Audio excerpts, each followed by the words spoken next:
And hi everyone, my name is Stormi. What the heck is that smell? Folf, and today. Hi! Oh, it's just me. Okay, for this video, I'm going to show you how I personally wash my fursuit head. And before I begin, I just want to say please contact your suit maker before attempting any of what you're about to see. I am not responsible if you violate your fursuit's warranty, but this is how I wash my fursuit head in particular. And washing your fursuit head doesn't have to be the super scary thing that a lot of people make it out to be. If you're not sure how to wash your fursuit head, the best thing to do is to contact your maker. This video is going to focus on the immersion method of washing fursuits. So like, if your fursuit head has any kind of electronics in it, stop this video right hecking now, because not all fursuit heads can be safely immersed in water. And if you have any airbrushing on your suit, especially tons of it, you really don't want to try this method. Also, if there are any loose parts on your fursuit head, or if you think something is broken, you need to fix it first before washing it, because you could agitate things and make them worse. And it's important to note that there are several other ways to clean a fursuit head. Anyway, with that disclaimer out of the way, let's get started. To start, make sure you have some spare time and a fursuit appropriate detergent like this Soap Pony brand, a basket, colander, or tray, just something to help drain the fursuit head, a plastic storage bin, some cold water, a fursuit brush, and at least one fan. So what I'll do now is place the bin inside the bathtub. I like to use a bin because it's just faster and it saves on a lot of water. Also, unless the bin is totally brand new and unused, give the bin a quick rinse just to eliminate any dust or dirt that may have collected over time. We want to get our fursuit head as clean as possible. This thing sits around collecting dust unless I'm at a con. From here, we'll fill the tote box about halfway with cold water. Not hot, not warm, cold. C-O-L-D, or lukewarm at best, in case you don't want to get frostbite. Like, keep it at or below room temperature. This is really important. Hot water and hot air is a fursuit's worst enemy. It will damage the fur big time, so use cold water. And next, while the tote box is filling up, add your fursuit shampoo or fursuit detergent of choice. I like to use Soap Pony detergent because it's made exactly for cleaning fursuits. It does a terrific job of removing dirt, oil, and all that stinky stank odor. Wool-like Delicates is also a popular choice, but in recent times many have suggested that it leaves a nasty oily residue and is meant for more organic material like wool. But I haven't been able to confirm these claims yet. I'll eventually do a video comparing different types of popular fursuit detergents. But anyway, you don't need to add too much detergent since we're not cleaning a full suit. I only use about 1/6 to 1/8 of this bottle, or just about an ounce. All you need is a little bit to clean a fursuit head. You don't need that much. Even with this small amount, we've got a fair amount of suds starting to form. Now stir up all that soap and let's get things clean. You may need to add a little more if you have a hard water supply, however. And I am fully aware that my water is not 100% clear. This is just normal fare in Mississippi. There's no such thing as clear water down here. If you think this is bad, you should have seen the water supply at my old house. Yee. Here comes the fun part. Putting the head in the water. Gradually immerse the head into the water. Use gentle pressure on the head and start working in the water and soap into the fursuit head itself. What I'll do is put light pressure on the muzzle as well as the left and right sides of the head in order to work the water and suds in. Just be gentle. It may look like I'm pushing pretty hard on the muzzle, but in fact I'm barely putting any pressure on it at all. Since my ears absorb a lot of water, I'll start working in the soap and water by squeezing on them in order to help clean things up. Swishy swish. I don't know why, but I find this really amusing. Swishing the head around really helps get out all the dead skin and oil and whatnot from inside of the head. Swishy swish, swishy swish. The dirtiest parts of my head are often inside the muzzle, like the tongue, and just inside the head in general. All the skin, dirt, oil, that's where it's all going to be. The swishing action alone is more than enough to get things cleaned on the inside. So you don't have to worry about sticking your hand up in there trying to scrub things. So unless you've walked through a biohazard of sorts, or you feel like somebody got your head really dirty at a con or meetup, you don't need to spend too much time cleaning the exterior of the head. What I like to do is just splash little bits of water here and there all over the head just to get everything covered, like the cheeks, the snoot, around the eyes, the mohawk.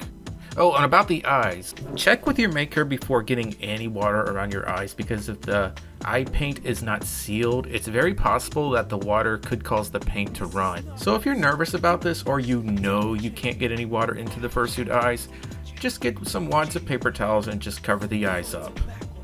Plus, you don't really need to clean the eyes to start with. If you have 3D eyes and you really do want to clean them, do not touch the buckram or mesh material, but you can get a dry cloth and just wipe the dust around the cup of the 3D eye itself, but do not touch the mesh material. You don't really need to scrub the exterior of the head unless you have like a really bad stain somewhere, and if you must, be really gentle with a rag or a washcloth. You don't have to scrub that hard. What I'll also do is gently squeeze the jaw, the tongue, and my floppy ears to help squeeze all the sweat, oil, and dirt out of them. So repeat these steps a few more times, and then we can begin rinsing the head. So before we continue, we need to talk about how to lift the head out of the water. It's going to be a lot heavier because the fur and foam have absorbed water like a sponge. All that extra weight is putting stress on the stitches, the base, the jaw, and the ears. If I just yank this head out by the muzzle, there's a good chance something's going to break in a very bad way. So what I need to do is gently cradle the head like so. Like, what I'll do is put my arm underneath the floppy ears and put my other arm underneath the other side of the head, like where the jaw is.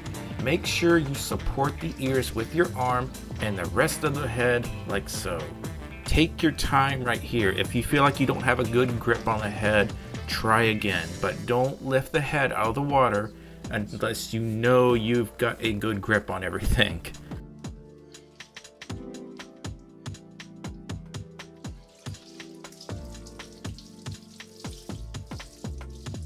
Next, empty the bin and start adding clean water, filling it up to the same level as before.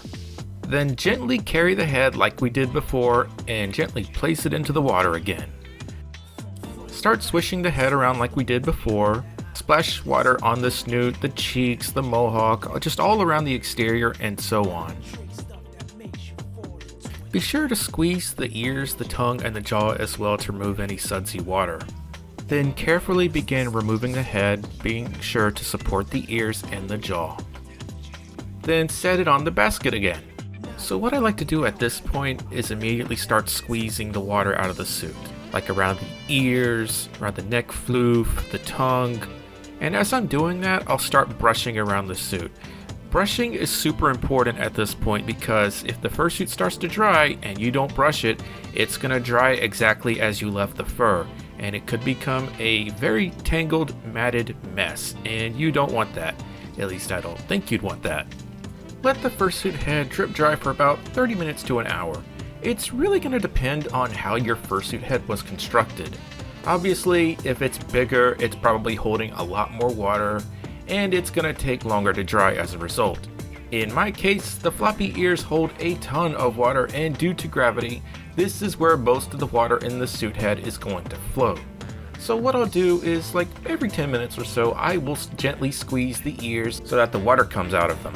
And once I've reached a point to where very little water is coming out, I can officially begin drying the head. Now there's a few ways to dry a fursuit head, all of which involve the use of an apparatus with rotating blades that creates a current of air for cooling or ventilation, known commonly as a fan. You will need at least one of these. If your head is small enough, you could place it on top of a fan like this, so long as it's elevated above the floor, but mine is too big, and with how soaking wet it is, I honestly don't feel comfortable doing this. So what I like to do is use a camera tripod. It's a little MacGyver-y, but it actually works really well. Just make sure there aren't any sharp edges or points on top of the camera mount that could poke the inside of the head. This is really important unless you enjoy the thought of cutting up the inside of your suit. If this makes you uneasy, just tie a rag around the top of the mount to soften things. I use a plastic bag to keep water from getting into the tripod mechanism. Also, do be careful not to poke your eyes on the tripod camera mount as you place the head on top, because that would be really bad. Don't poke the eyes out. Next, turn on every fan you can find and immediately start brushing the suit. This step is really important, like I said before, because if you don't, the fur is going to flow in the direction the fan is blowing it. You'll have a bad fur day, like worse than Conker's. If you have long hair and you take a shower without drying and brushing it, it's basically like that. Oh sure, you could fix your hair with some effort and a blow dryer, but reconditioning fur to flow properly can be extremely difficult and in some cases impossible to repair, especially if it's matted and tangled. It is not organic and it will not grow back. So don't take this step lightly. Brush every nook and cranny of your suit every 20 minutes or so. It's not difficult to do, just set a timer on your phone. If you forget now and then, I do the same thing. You can slow down once the fur starts to get drier and drier, but when it's soaking wet, brush frequently. Brush the entire suit head. Brush, brush, brush, brushity, brush, brush. All the brushes. And in between brushes, I'll rotate the tripod so the fan can evenly dry the rest of the head. Now once the fur starts becoming completely dry in certain spots of the suit, aim the fan towards those wet areas and keep brushing them. As time passes, most of the fur will start to become completely dry. The inside will still be a little wet, so at this point, I just keep the fans running until the rest of the head dries entirely. I usually do this overnight since it can take a little bit longer to dry than the rest of the head itself. And if you followed all these steps correctly, ta-da! The head is finally dry. Give it a nice brushing once more and you should be good to go. I really do hope this video helped someone out there with cleaning their fursuit. Please remember that no two fursuits are built the same for the most part. And remember, I am not a fursuit cleaning expert. You should always consult your maker first before attempting to wash your fursuit in any way, shape, or form. Otherwise, you could void the warranty or worse. But yeah, if you found this video helpful or enjoyed it somewhat, give it a thumbs up, maybe leave a comment. Let me know how you wash your fursuit if you have one. Tell me what kind of fursuit detergent you use. Share it with your other furry friendos, and if you haven't already, consider subscribing.